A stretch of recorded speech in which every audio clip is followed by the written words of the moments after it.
Hela in New York, a badass Loki twirling knives, Valkyrie scenes, and alternate end credits are just a few of the things cut from the theatrical release of Thor Ragnarok. Yippee-ki-yay movie lovers, it's Jan here, and today I'm discussing Thor Ragnarok deleted and alternate scenes, reshoots, rejected concepts, and everything else we never got to see in the third Thor movie. While you're here, my Thor Ragnarok giveaway is still running, so for your chance to win a Ragnarok Funko Pop or a very cool Obsessed with Marvel book, just make sure you're subscribed to my channel and leave a comment below with your thoughts about the movie or the deleted scenes. Obviously, I'll be talking spoilers, so take care if you haven't seen the film yet. Okay, let's start with the deleted scenes from the trailers that never made it into the final movie. The most significant change is the scene of Hela destroying Thor's hammer, the setting for which was moved from New York to Norway. Reshooting this scene was much more important than it might at first appear, because it completely changed how the movie dealt with Odin and his death. During the film's production, set photos popped up of Anthony Hopkins dressed as a hobo. At the time, it was reported that in the film we discover that after Loki had usurped Odin from his throne on Asgard, Odin had escaped to Earth where he was wandering the streets of New York penniless, making dire predictions of the end of the world. In the final movie, however, we discover that Odin is in Norway instead, contemplating life in a field overlooking the sea. Director Taika Waititi has explained that he moved the location to Norway because it felt like a more appropriate setting for Odin to have a heart-to-heart talk with his sons before he died. Waititi also implied that perhaps feedback from test screenings was that the audience didn't understand why a character as powerful as Odin was now a homeless person bumbling around New York. So the director felt that an open green field in Norway was more respectful of the mighty King Odin. The location also ties in with real-world Norse legends, which are of course the basis for the Thor Marvelverse. I also like the way that when Odin died, his body evaporated into flecks of light, mirroring what happened to his wife Frigga during her ceremonial funeral in Thor the Dark World. I can see that this is a much more noble death for the former king of Asgard than perishing on the streets of New York. The alleyway scene in New York was pretty cool in the trailer though, and did a great job of hyping fans for the movie, even if the reshot scene was more appropriate in the context of the film. And that's not the only great moment in the trailer that ended up being chopped from the movie. There's several moments cut from the final showdown on the Rainbow Bridge, including the 4 Avengers squaring off against Hela. Sadly, in the final film, we never saw our 4 heroes line up like this. Instead, there was one moment of Thor, Valkyrie and Loki together, but Hulk was busy battling Fenris Wolf at the time. It also looks like some extended fight scenes with Hela might have been chopped, as I don't think this shot of Hela spinning and sending out a swirl of knives made it in. And this iconic shot of Hela and her full headgear turning slowly to the camera appears to have been cut from Valkyrie's flashback scene. Now there's a very intriguing deleted scene with Loki twirling a pair of knives on a bridge. It feels like this might have been part of a longer deleted scene where Loki helped the Asgardian refugees down from their mountain shelter to the Rainbow Bridge, where the rescue ship was waiting. Loki did get some good action scenes in the final battle, but it still feels a shame we never saw this moment. I'm guessing it was cut for time though to prevent the final showdown from getting too long.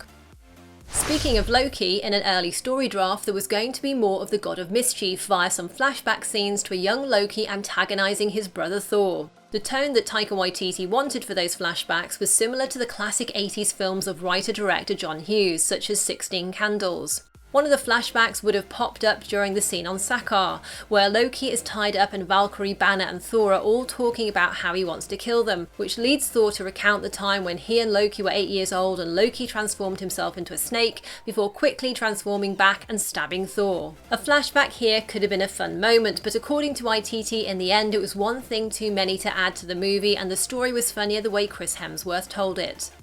Waititi also revealed to MTV that another John Hughes-inspired scene ended up cut from the movie. The idea was that when Thor and Valkyrie met in the film, they realised they already knew each other. Then there was going to be a flashback to 1980s Asgard where everyone had mullets and wore huge shoulder pads. In the cut scene, Thor was going to be an overweight child who was being picked on by other kids, and Loki would have been an emo goth character, a bit like Draco Malfoy from Harry Potter. The problem with this scene was that in the final story they needed Thor not to have met Valkyrie before, so the flashback wouldn't have worked. There's also a deleted promo scene between Doctor Strange and Thor at Strange's Sanctum Sanctorum. Destiny has dire plans for you, my friend. Well, I have dire plans for Destiny. I wonder if this deleted scene suggests that Doctor Strange had some foreknowledge of the events of Ragnarok that are about to be unleashed. There's also a nice Star Wars-esque shot and line that was teased in the trailer but ended up cut from the movie as well. Hi there. In an interview with Rolling Stone, Tessa Thompson, who plays Valkyrie, revealed that a scene alluding to her character's bisexuality was cut from the final film. Thompson said that after researching her character in the comics, she learned about Valkyrie's relationship with archaeologist Annabelle Riggs, so she convinced Waititi to film a scene of a woman leaving her bedroom, implying the two had been intimate. However, according to the interview, the moment was deleted because it took focus away from the main narrative at the time. But with Valkyrie back for a small role in Avengers Infinity War and Thompson having recently pitched an all-female team-up movie to Marvel, Valkyrie's sexuality could be something that's addressed in a future movie.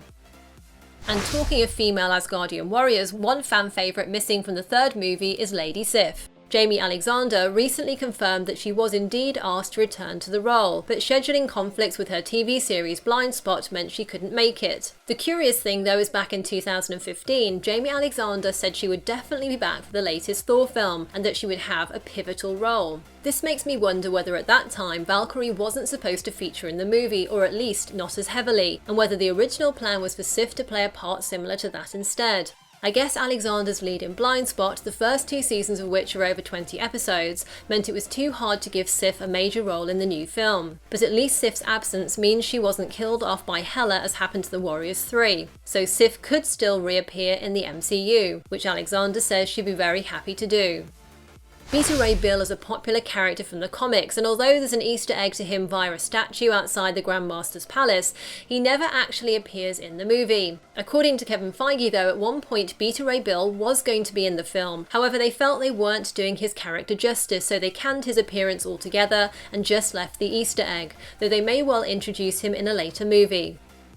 Hela was one of the highlights of Thor Ragnarok thanks to an interesting backstory, great swagger and an actress to match. She's also the first female lead villain in an MCU movie. However, Taika Waititi revealed that another Marvel Comics villain called Perrikus was originally going to be in the film. Waititi didn't elaborate on whether the character would have been instead of Hela, however it's interesting that Perrikus, who's a much more obscure villain, shares some similar comic book history to Hela's arc in Thor Ragnarok. In the comics, Perrikus is a dark god who's defeated by Odin when he and the other dark gods attack Asgard. To punish Perrikus, Odin imprisons him in a special cell in a distant part of the universe that only the All-Father has access to, in a similar way to how he keeps Hela locked away in the MCU. Also like Hela, Perrikus destroyed Thor's hammer when he chopped it in half in the comics. Some of the parallels between the two characters are close enough that I wonder how much Perrikus provided inspiration for Hela's backstory in the movie. I'm still glad that Hela was the final choice though, as she gave us one of the better MCU villains so far. And I'm also really glad she didn't end up being the villain in Thor: The Dark World, as was originally going to be the case.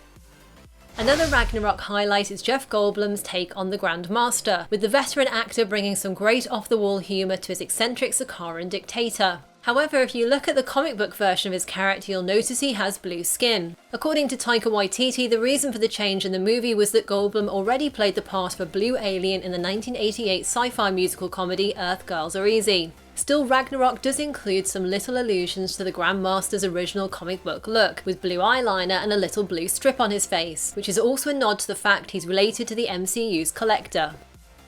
Set visits for Thor Ragnarok also reported seeing concept art of a meeting between the Grandmaster and Guardians of the Galaxy character the Broker. In the first Guardians movie, the Broker planned to buy the orb which contained the Power Stone for the Collector. Slash Film also reported that an item called a Xandarian Cube was found on the prop list in the movie's production office, and that concept art of the Guardians' Milano ship was found on set as well. None of these Guardians connections ended up in the movie, and I wonder if they were possibly Infinity Stone related in some way.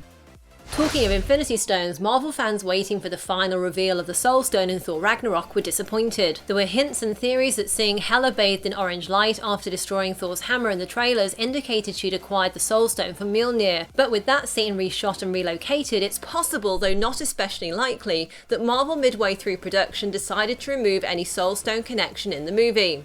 There is, however, speculation that the Soul Stone was in the Eternal Flame, which brought Surtur back to life at the end of the film, and that this could tie in with Thanos' arrival at the very end in the mid-credits. And on the subject of end credit scenes, Jeff Goldblum told Digital Spy that thanks to Taika Waititi's strong preference for improvisation on set, they filmed around 20 different versions of his post-credit scene. Some of them include the Grandmaster trying to start a new revolution to overthrow the current revolution, and in another he starts singing the Sakaar national anthem. Speaking to Fandango, Waititi also said there was an extended version of the melt stick scene, featuring the Grandmaster speaking at length to his cousin Carlo before he zaps him. And in the scenes at the arena, there were much lengthier versions of the Grandmaster's speeches to the crowd, during which Goldblum riffed on all kinds of subjects that Waititi threw at him, including licensing a car. Plus, there's a deleted scene involving mime between the Grandmaster and Topaz after he sends Loki and Valkyrie off to find Thor and the Hulk. Waititi's emphasis on improvised comedy in Thor Ragnarok means we can probably expect a lot of unused comedic gems, some of which will hopefully appear on the Blu-ray and DVD. Now, what do you think about any of the deleted scenes or things which didn't make it into Thor Ragnarok? Is there anything you wish had been included, or are you happy with the final movie? Let me know your thoughts in the comments below, and don't forget to subscribe for your chance to win a Marvel Funko Pop or an Obsessed with Marvel book. I'll announce the winners on my upcoming Justice League videos, so turn on your notifications to get those as soon as I post them. If you enjoyed this, then do hit that like button and check out more of my Marvel and deleted scenes videos right here. Thanks for watching and see you next time. Yippee-ki-yay, movie lovers!